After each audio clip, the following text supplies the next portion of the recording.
Most firearm owners can remember the reason they bought their first defensive handgun. For some, it was a specific crime incident. For others, a growing concern about personal safety. For many, it was simply the decision to take responsibility for their own protection and that of their families. That purchase comes with a lot of thought, research, paperwork, waiting. And then one day the license arrives, the firearm is collected, and there is this sense of relief. Problem solved, or is it? Because there is a question that every defensive firearm owner should occasionally remind themselves about. Why did I buy this firearm in the first place? If the answer is self-defense, a second question naturally follows. Is the firearm actually available when I am most likely to need it? Now, before you get all defensive, I'm not judging anybody. Everybody has different circumstances. Workplaces have policies. Some people face practical challenges. Some are new to carrying and are still figuring things out. I get all of that. This is an invitation to think about whether our actions are actually aligning with our intentions. Because if we are honest, many firearms that were purchased for self-defense spent most of their lives inside a safe. That creates a rather interesting contradiction. The reality is that violent crime rarely happens according to our schedule. It doesn't happen when we're standing in front of the safe, rather when we're sleeping or watching a movie or having a braai. It happens when we are filling up with fuel or sitting in traffic, opening a gate, walking through a parking area, shopping, traveling, doing ordinary stuff in our daily lives. Many of the situations where a defensive firearm could potentially matter occur away from home. And even if it occurs at home, odds are you will not have sufficient time to get it out of that safe.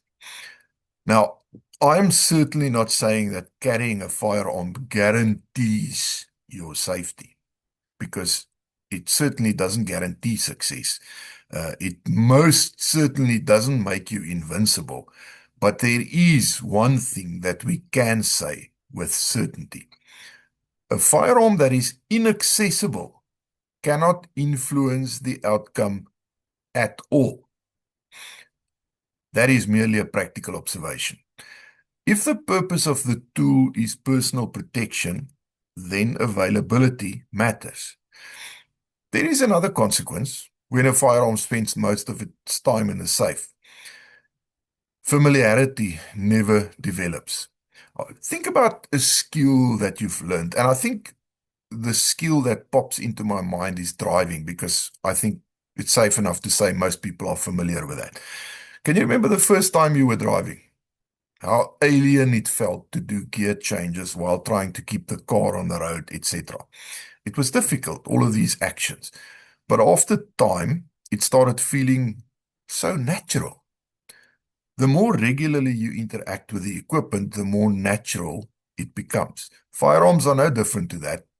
People who carry regularly tend to learn things that occasional users never discover. Which clothing conceals effective?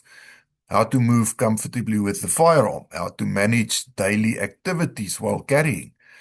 What needs improvement? What doesn't work?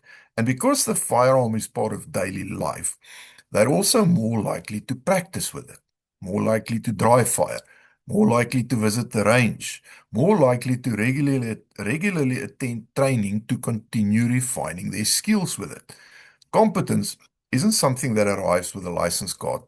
It develops through repetition. And repetition only happens when the firearm becomes more than an object in a safe. There is a mindset component to all of this as well. Sometimes we mistake ownership for preparedness, but ownership and preparedness are not the same thing.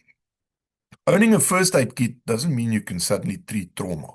Owning running shoes certainly doesn't mean you're fit.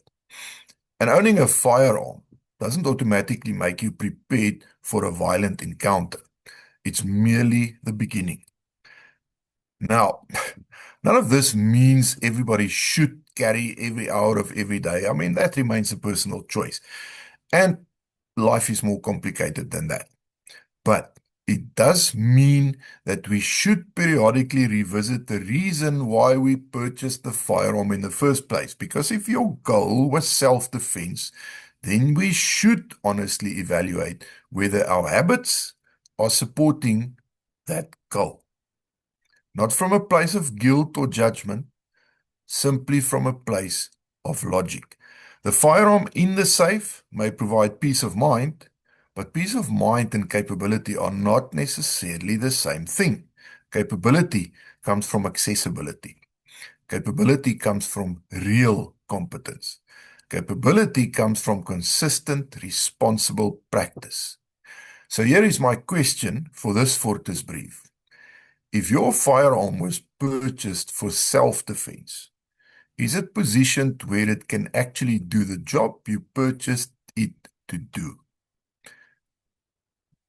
Trouble will not schedule an appointment.